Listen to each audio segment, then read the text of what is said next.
Okay, continuing, we opened up a can of worms. We opened up a can of worms. So before we get back to that can, I'm going to say this.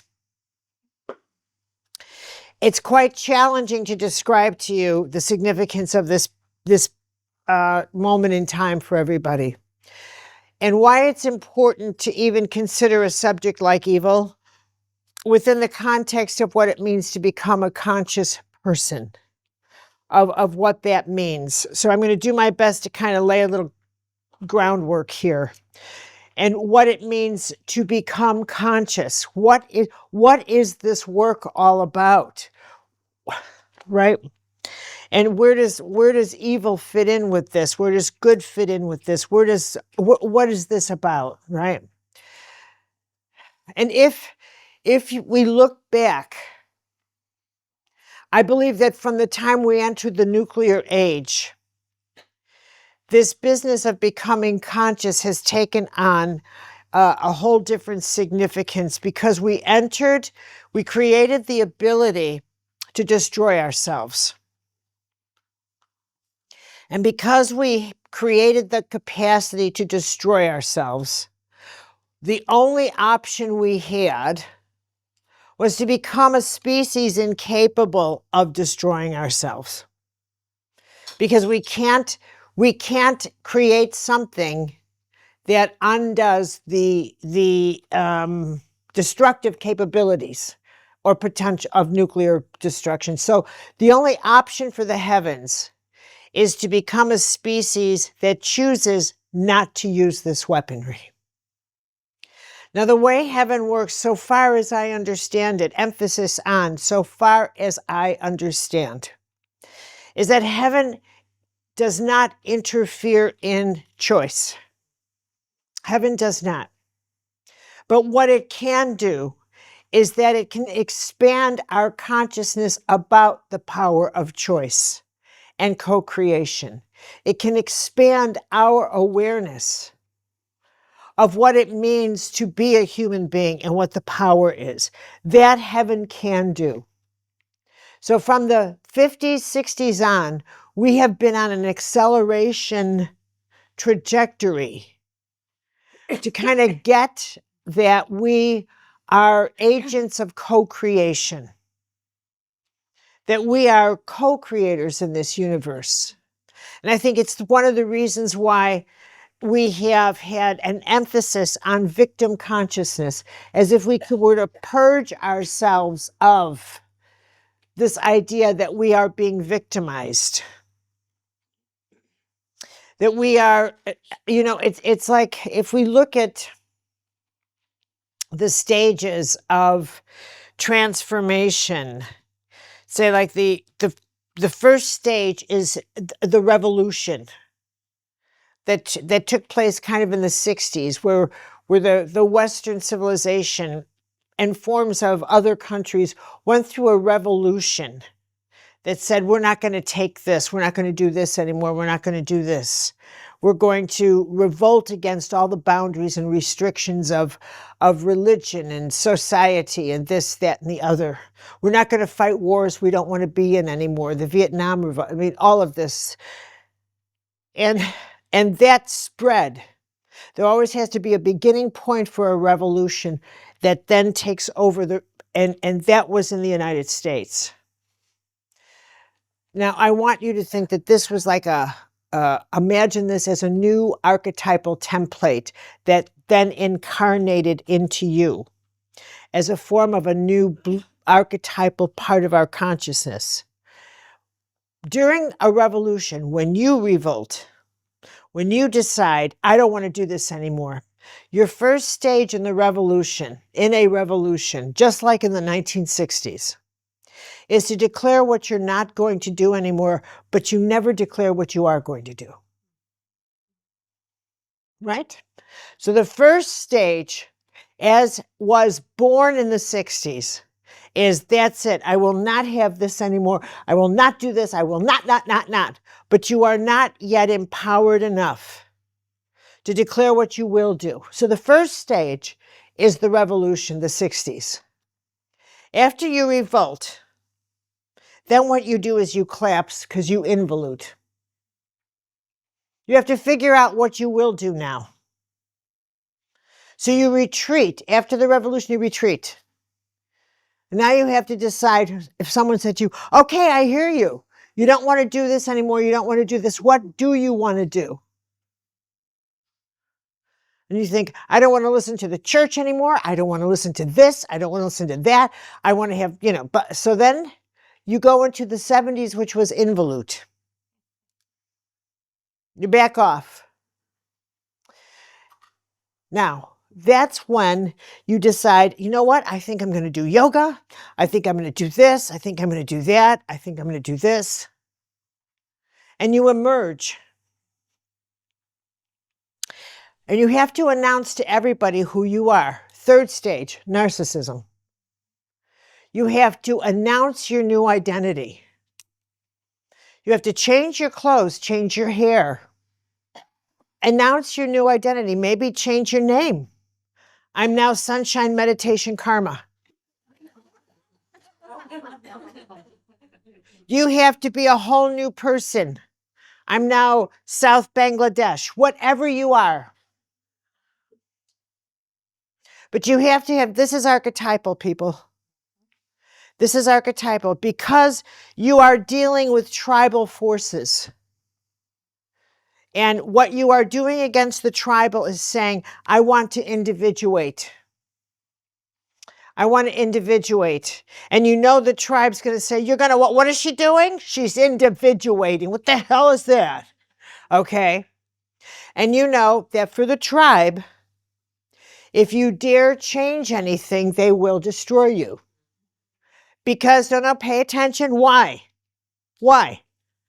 Why is that not why? Well, it threatens their community. That's right. Because it's community survival. You're not special. They're not destroying you because you're special. They're destroying you because in order for the whole to survive, if you were a cancer cell, it would be the thing to do. That's the mechanism of tribal survival. It's the mechanism. They're not going to look at you and say, oh, good, you're not like us anymore. That's fantastic. That's good for you. Good for you. Have you found our flaws yet? We're not as smart as you. Good for you. Don't be ridiculous. Don't be absurd. Of course, they're going to look at you and try and smash you on your way out the door. As they should. As they should. Otherwise, you're going to run back and say, is this good enough yet? Do you approve of me? You'll never break the bonds. You'll never cut your own umbilical cord. You need to get on your way and get going. So the last thing, you should be broken and hurt and walk out the door bleeding. Then you know you're doing a good job. And not go whimpering like my family doesn't love me. This is exactly what you should do the third stage. That's why you need narcissism. You need to build yourself so that you're nothing like your tribe. Because if you wanted to be like your tribe, you'd stay there. This is how evolution keeps going. The thing is, however, you have to keep going. And most people make a home in narcissism. Make a home there.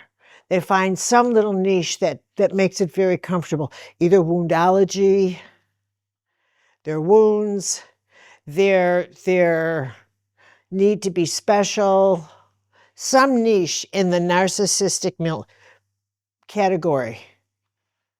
And this is where the shadow comes in. This is where the weakness comes in. This is where the flaw comes in. Because what happened in our evolution is that the inner self was born in this stage, was really refined. A sense of the inner self was given focus in a way that never existed. None of your parents, certainly not your grandparents, had an inner self like you do. None of them didn't even exist.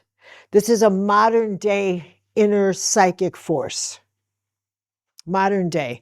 How many people will talk about, will share something and then say, but I got it on the inner.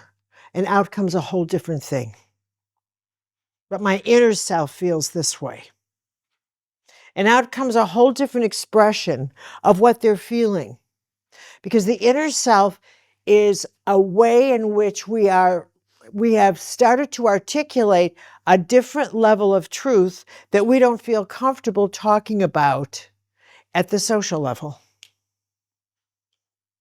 Are you with me? Can you relate to what I'm talking about? Okay. Why can you relate to it? You shouldn't be able to relate to it, but you do. And that's what's worth talking about. Why can you relate to the fact that you have to have a different part of yourself capable of telling the truth?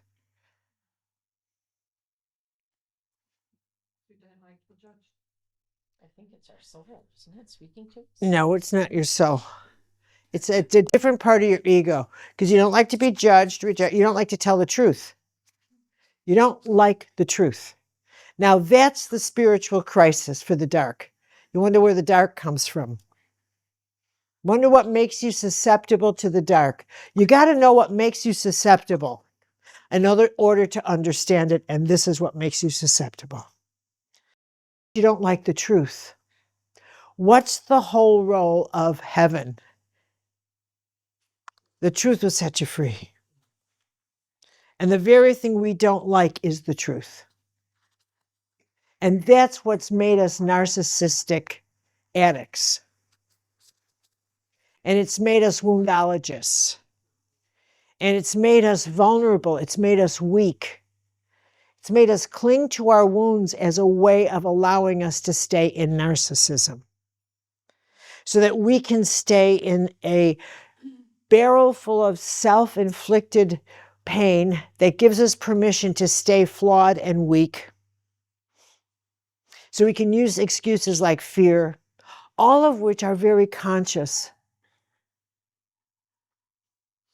And here's the thing. Darkness wants us to stay weak. And this is where people choose weakness and choose the dark because it keeps us hypersensitive, overreactive. Is that something you relate to? Hypersensitive, overreactive. It keeps us feeling like we have excuses not to be fully conscious or fully in our power.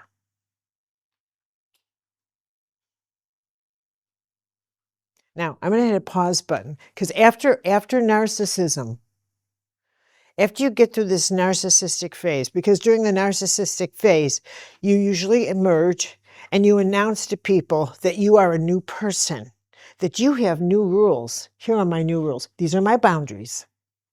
You can't speak to me using that tone. You can use this tone, but you can't use that tone. I won't take that tone. You can't use those words. You can't say this. You have all these new rules. I simply must have this. I can't eat that. Oh, here are my new allergies. You have all kinds of new hypersensitivities that you didn't before, but you do now because you're so conscious. Because you're so conscious. It's a way of establishing your power. What you're learning about is power. And this is like the baby stage of power. It's your baby stage of being powerful. You're not really powerful. You have no power whatsoever. And you're announcing it to everyone. Everyone. And your version of having power is watch people jump around your powerlessness. You don't have any power, but watch you jump around it. And then, eventually, as you finally realize what you're doing, you realize, what the hell am I doing? You get up to a higher level and you realize power is letting go of this bullshit. And it's all nonsense. What you say, these are the things I absolutely have to have in order to be happy. What do you have to have in order to be happy? Well, I simply have to live here, and I have to have this, and I must have, what must you have? What? What do you have to have in order to live? You need breath, food, water. Anything else? Okay? You finally realize, wait a minute. I'm listening to my own nonsense. I'm listening. And you start to chip away at your narcissism. You get to the next step, which is humbleness. You start to humble up. And you get to a place where you stop having to tell everybody about yourself. About yourself. And you realize, wait a minute, why am I always telling people about me? And especially my wounds. Why am I doing this? What am I expecting? What am I expecting from my story? What am I expecting from my story? Why do I tell my story, and what am I expecting from my story? And then you get to the evolution stage, which is, what would my life be like if I was quiet? And what power would I then have? How powerful would the silent version of me be? Which is the next stage, which is your evolution. How powerful would the silent version of you be? The silent version.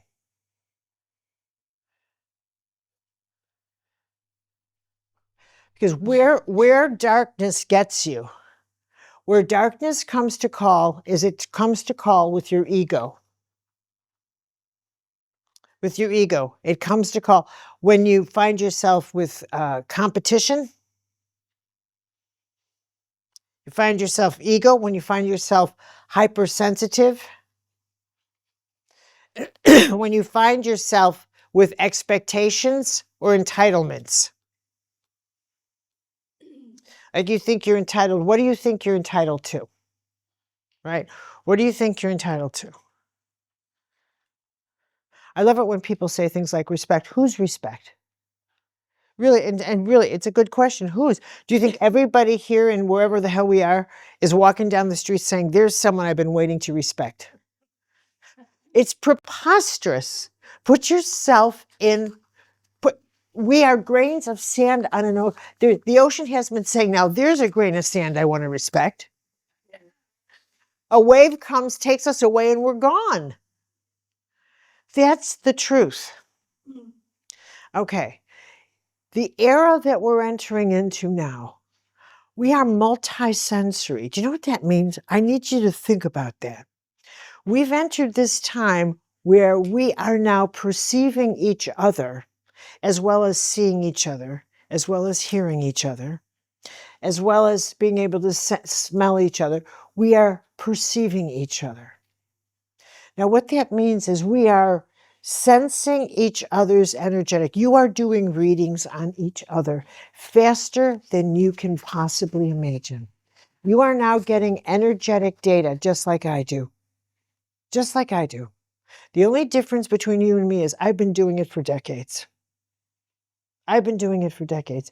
Now, I would like you each to partner with one person you haven't spoken to. Stop at you two. All right. I want you to partner with people you haven't spoken to. Go on, go.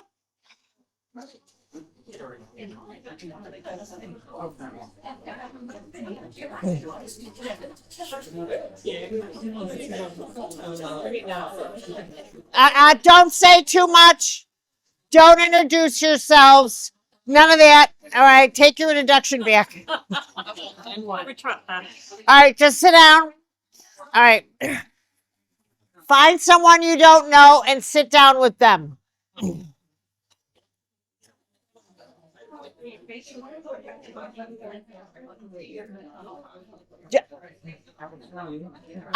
You two back there, don't you even consider it.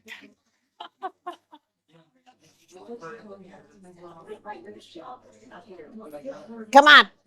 Debbie, you have to be with someone you don't know. Debbie, do you know, are you with Claire? Claire, do you have someone? All right. What about you two? All right, you go with, do you have someone? Oh, no, you're not. Debbie. All right, you got someone? All right, we got someone right here. All right, I have a lone wolf. Can we take her in? Yeah, you can do 3. Right here. All right. There you go. Okay, now. All right.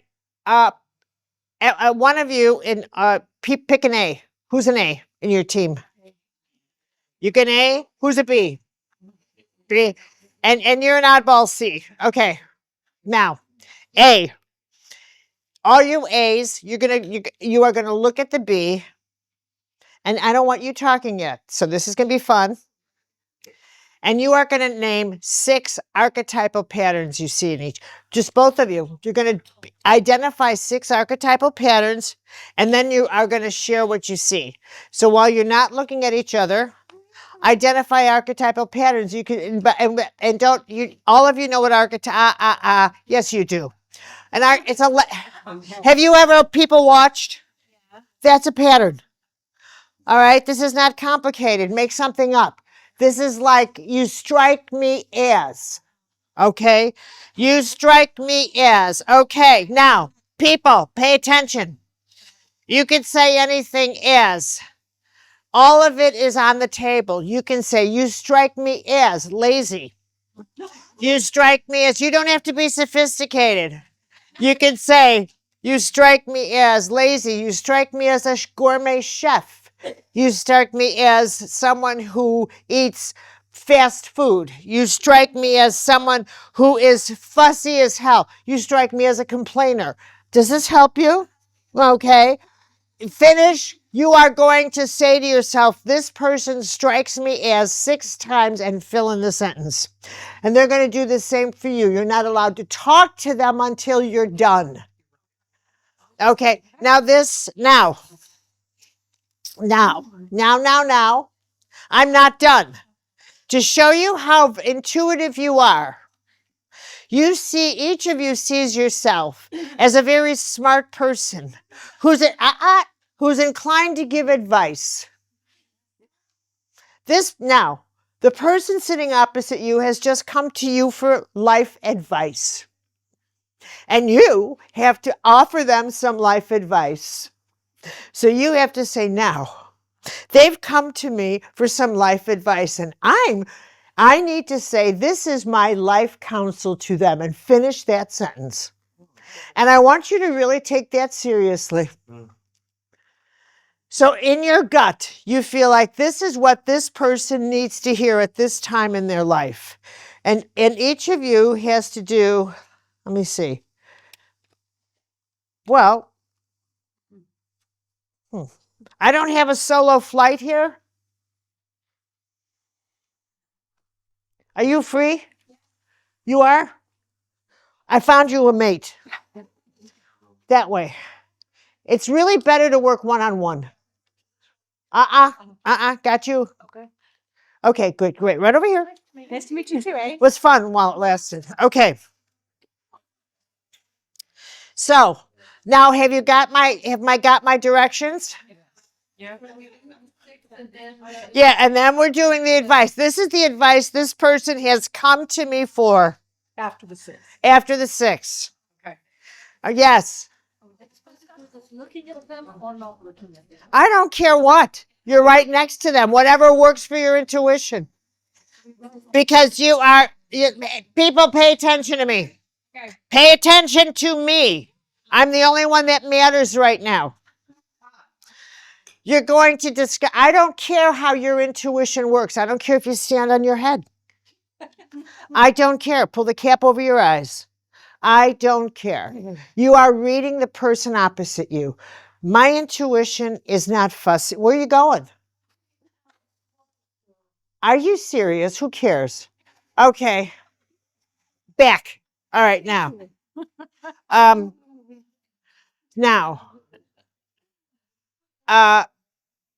The way my intuition works, and really, it's really, really important for you to get to know how your intuition works. It is your greatest asset, and it is on 24/7. You never turn your intuition off. You have no idea. It is never off. Ever. My intuition is the least emotional part of me. I have no emotion in that area at all. Zero. None. Zero. When Norm and I did, Norm wanted to teach intuitive classes. And I had no idea how to teach people to be intuitive. And when I started, this was way back in the 80s, I actually thought it was a skill you could teach. I thought it was a skill that could be taught. And honestly, I saw people walking around. We did this on his farm. I saw people walking around his farm with big, huge colored glasses on, oming. And I'm looking from a window and I thought, oh, Christ. Okay. But out of that came the realization for me that the greatest thing I could tell you is that self-respect is the key to your intuition. As if you regard yourself, not me, not another intuitive, don't you dare give your power away. That if you regard yourself, if you listen to yourself, and you really treasure that primary relationship with yourself and then with God, both, faith in yourself and faith in God, that inner voice will not fail you, but you have to earn that. You have to earn that. But you're already wired for this. You are wired for it. And what I realized since is that most people suffer because they repress their gut instinct. You repress your intuition because you don't like what it says, because most people are totally screwing themselves up. You don't like what your gut tells you. You don't like that. You are always in the business of betrayal. You're betraying yourself. You're doing something to someone else. You're breaking your word. You are the absence of integrity is incredible. Incredible. The absence of honor. The absence of telling the truth. And your intuition will just kick into gear the moment you bullshit yourself, the moment you lie, the moment, because it's like an honor system. It's a natural metronome. It's your conscience. Okay? So, this part of yourself, when you say, how does your twist? It's already working. So you could look at someone, it goes very fast. For me, it is just, that's it. Don't you dare start interpreting. The moment you start interpreting, you're making it up. You're making it up. Intuitive hits are rapid pixels. That's it. Done. Done. Don't dwell on it. Don't meditate. Don't think. Nothing. The moment you bring a thought to it, you are making it up. You're making it up. It's like a little delicate thing that just goes, and that's it. But catch that, and that's it. It's that fast. That fast. The moment you interpret, you are making it up. Can you relate to what I'm saying to you? Yeah. Okay? Which is why it's so fast. It'll catch you and you go. And for me, it's always like, it just catches me. And it'll always make me still. It always catches. Okay, learn to catch that real fast thing, okay? All right, now I'll shut up. Now I will shut up. What? You want us to share after we No, do it? not. No, just Wait till flip. both of you are done. Write down your impressions. My impression is, and the person traveled all this way to receive this guidance from me. Whoa. What? Everybody has a certain set of archetypes. We're not supposed to. Yeah, no, listen, all right, pay attention. It is the case that all of you have archetypes. I'm still talking. Yes, it's me again. Yes, it's me again. Yes, you do have archetypal patterns. Yes, you do. And if you want to say, I feel like you have this archetypal pattern, we are going to be talking about archetypes. I haven't but if you want to do that, that's totally fine. I thought that's what we were doing. Yes, we could. You could be doing archetypes, but like one person said, what are archetypes? So I'm giving, but it's just as it. You are absolutely. You know how I use toilet water, cologne, perfume. Yeah. Well, archetype is the perfume, but if you don't speak archetype, the toilet water will do, which is saying by impression, instead of saying you are a chef, is you like food. That's toilet water version of a chef archetype. You see that? You're still in the same ballpark. Advice part. So go through their 6 archetypes and then the advice. What about the advice? Say that you want. Yes, I said yes. Then and you came to me to receive this piece of advice. My gut tells me that this is what you need to hear. All right, go. Ask your partner. Well, then you're on. I would say no if for me, but that's me. All right, did you sense each other's patterns very accurately? Don't you think that's curious? Yeah. Okay. All right. What was the guidance that you got from each other? Anything that was of any value? Very much. Oh. Okay. So you got very useful guidance. Okay. Shh. Okay. Okay. I used to be just like that in school. All right. All right. What kind of guidance did you get? Did any of you really think this was incredible? I needed this. Yeah? Oh, honestly, I just can't believe what she told me. Well, Here, go down. Well, she really described my home and how I operate, basically. Don't come. Sorry. okay. And I feel incredibly grateful. Thank you. Okay. But she also said I have massive confusion over the top of me. And I think that's true. Okay. But in any area of your life, because anyone has we all have messy confusion. Oh, well, I personally think it's grief that's just hanging like a cloud. Yeah. Okay. Okay. But one of the things I've been thinking about on this trip is that I just want to go back to the incredible simplicity of just, a simple life. And that was one of the first things that she said to me. Very good. Okay. Thank you, Wendy. Anybody else? Yes. The advice was to enjoy being and to enjoy every aspect of my being. And so I thought that second part really was beautiful for me because find joy is, one level, but then just really enjoying the different aspects of who I am as a being is deep. Is it a deep challenge for you to do that? Yeah, it is. Mm-hmm. So I appreciate it. Thank you. Okay. Okay. Anyone else want? Yeah.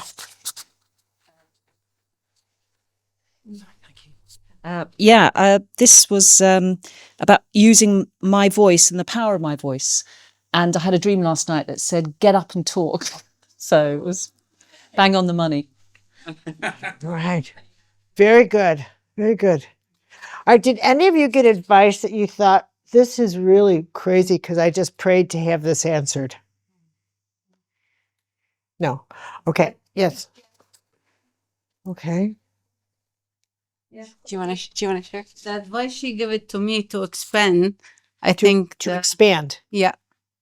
To expand what? To expand something in my career or something I want to do it. Okay. So, and she said, just expand. All right. For those of you giving advice, when you were giving advice to the person, did you have a sense you were making it up just to play a game, or did you have a sense that you were actually sensing something that needed to be said? Okay, so did any of you pray before asking for the guidance? Did any of you not pray? It didn't occur to you. Okay. Okay. No, it's important to pay attention to this. It's very important because this isn't about church or religion. I don't do church or religion ever, ever, ever. The thing about prayer is that when you pray, help me help this person, you're going to get help. You're going to get help. Help me help this person. What can I say on behalf of this person that would help, versus just walking into to a situation and thinking, I got to come up with something. But when you ally yourself with mystical forces, it's going to go better. I'm going to tell you that right now. Okay? It's going to go down better. When you ask for help, when you say, oopsie, when you say, help me out, it's going to go down better if you ask heaven for help. And again, I repeat to you, this isn't religion. I don't care if you are a Druid, if you don't have any religion, if you've never stepped foot in a church and have no intention of. As we pursue the decades ahead of us, churches will become museums. And so will synagogues, and so will temples, and so will mosques. We're heading into a time when that form of needing to have God look like us is over with. It is divisive. How do I know this? Because look at your bodies and how many of you buy into holistic health in any way, shape, or form. How many of you think holistic health is just bullshit? Okay? And so what are the tenets of health? It says you have to be integrated. They clash with the tenets of religion. The tenets of religion are separation, and the dominance of power. That tells you right there. If I dwelled on that for the rest of our time together, and the significance of what that alone means in terms of cosmology, cosmic change, of what that alone means in terms of archetypal changes, mythological changes that are now essential to our planetary community, that we've reached the end of an entire cycle of mythological literature, an entire cycle of myth. What is myth? Myth is a God-based story. Part of what, come over here and pay attention. If I said, all right, everybody, all right, cherubs, let's go. We're up here. We are up at a high level. Where? You are no longer a man. You're no longer a woman. I want you to unzip the package you're in. I want you to unzip. You are not British. You're not Dutch. You're not American. You're not anything. You are simply a spirit trying to understand what's going on in the world at this time. Are you with me? I am not interested in the package you're in. You're simply trying to get coordinates of what's happening in evolution on this planet that you are observing. Are you with me? Yes. Okay. This planet is undergoing a profound cosmic shift. Its core mythologies, its core beliefs in the nature of what it calls God are shifting, because it is time for this planetary community to become a planetary community and enter into the galactic theater and the galactic confederation of fellow creatures. Its mythologies, in terms of how it understands what it calls God, are too small. Its belief patterns are too small, are too old, are too primitive to help. Jesus, help me.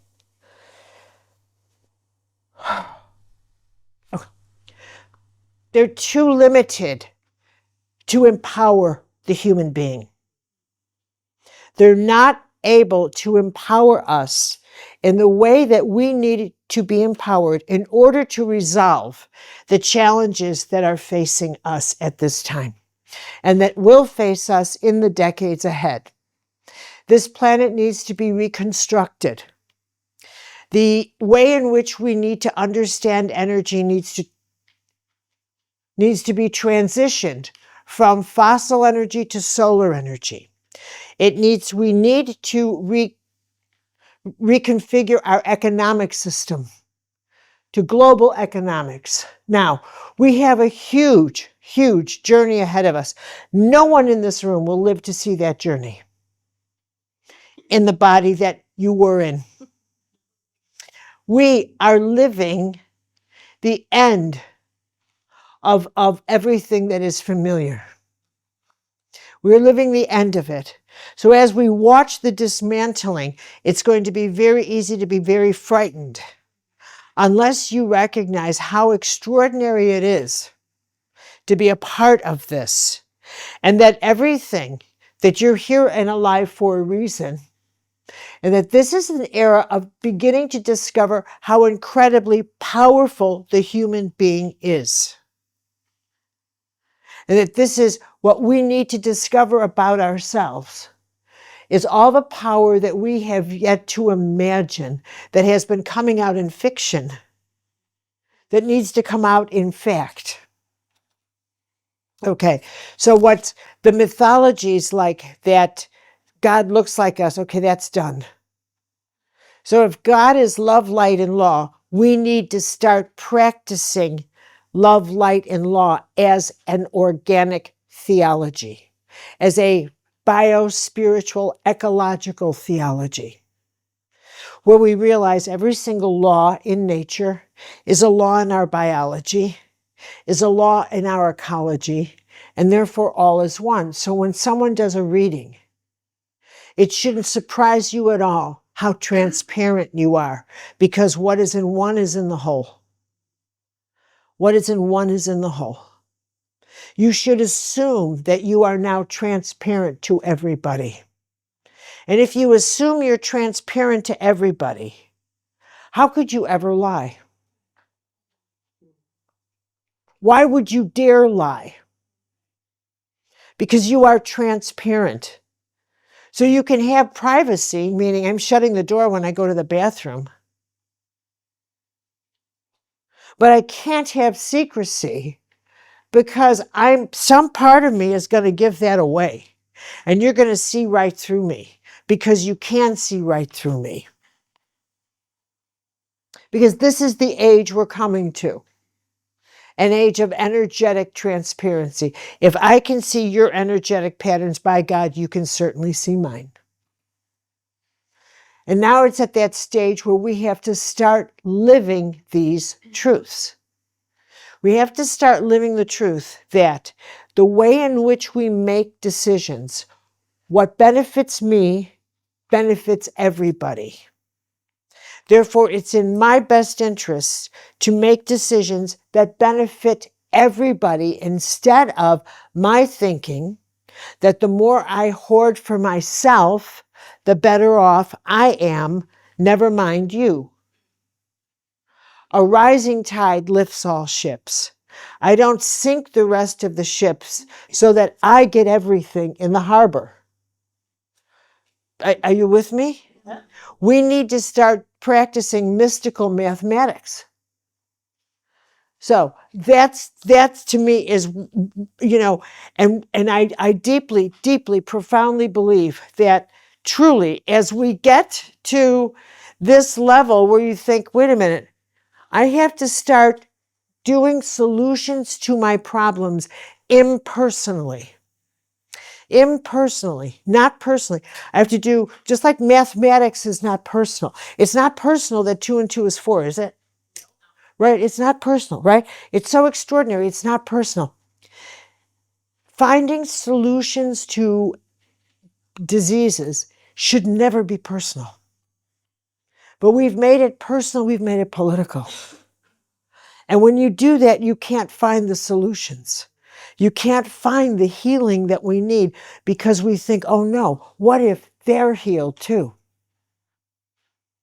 But how contaminating.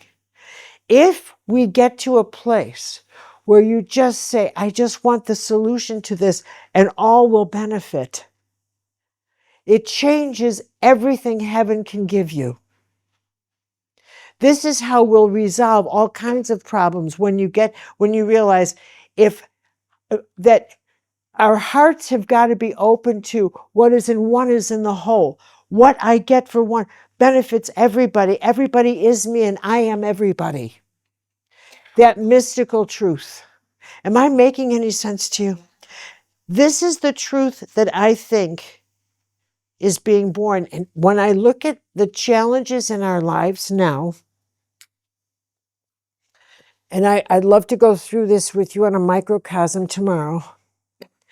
The challenges we face are the challenges meant to extricate from us our own personal blockages to these mystical truths. Like they sound great. What is in one is in the whole. Except that I think when it comes to those people, I don't believe it. Okay, so this is where all of us have a responsibility too, because I'll tell you what I believe. I think that is where, if I was doing transparent diagnosis, I would say you have an issue with this mystical truth, and that's why your body doesn't work. Because that's what would be true. Here's your issue at the mystical truth, and it works its way down to your body. Because this is what's truth. You know, just like if you were lying to yourself about something, you were having an affair, and your spouse, let's put it on the ground, and your spouse said, are you cheating on me? And you said, no. No, maybe, no, not today, all right. All right, no. But you found yourself lying and having to kind of manipulate that and live with this two-way street that you're living on. You can very easily understand the stress that would create. Agreed? Yeah. And you could understand if I said, and the stress that would create would eventually, it's capable of causing severe acid reflux, right? And a severe ulcer, all right? And I can name several other things where that kind of lying, conscious lying could break you down. Agreed? Yeah. You're not accustomed to someone saying to you, I'll tell you why your body's breaking down. You're not living a mystical law that you know you should be living. That doesn't make sense to you because nobody has held us accountable to that yet. But that's exactly the altitude we need to start holding ourselves accountable to, meaning you are not keeping your word. You give your word, but you don't keep it. And what I'm trying to say to you is you don't get that destroys your immune system. And what we have to start getting is that breaking our word destroys our immune system.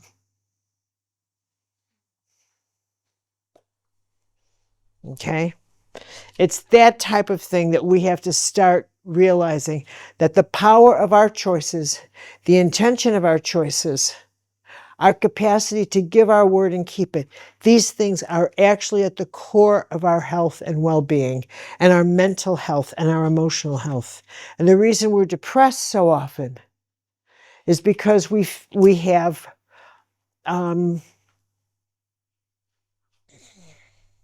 said things we don't mean. And they become active agents of creation because we don't get that every choice we make remains an active agent of creation. And so if you're saying something you don't mean, you say something you don't mean, you set something in motion and it keeps going, even though time keeps passing, but you've set something in motion that is attached to you. It's attached to you. And the only way to break it is to actually consciously say, wait a minute, I have to sever this connection and own and bring it, get my power, cut that. Okay, so it's really important that we pay attention to how powerful we are. And that it's better to say nothing than say something. It's better to keep your word than to lose your word. That's how powerful you are. That's how, and that from now on, you start treating yourself with that kind of integrity that says, I say nothing rather than say something that you don't mean. That's how powerful you are. Okay, do you have any questions before we shut down? I know you guys are getting a little on the sleepy side. Anything?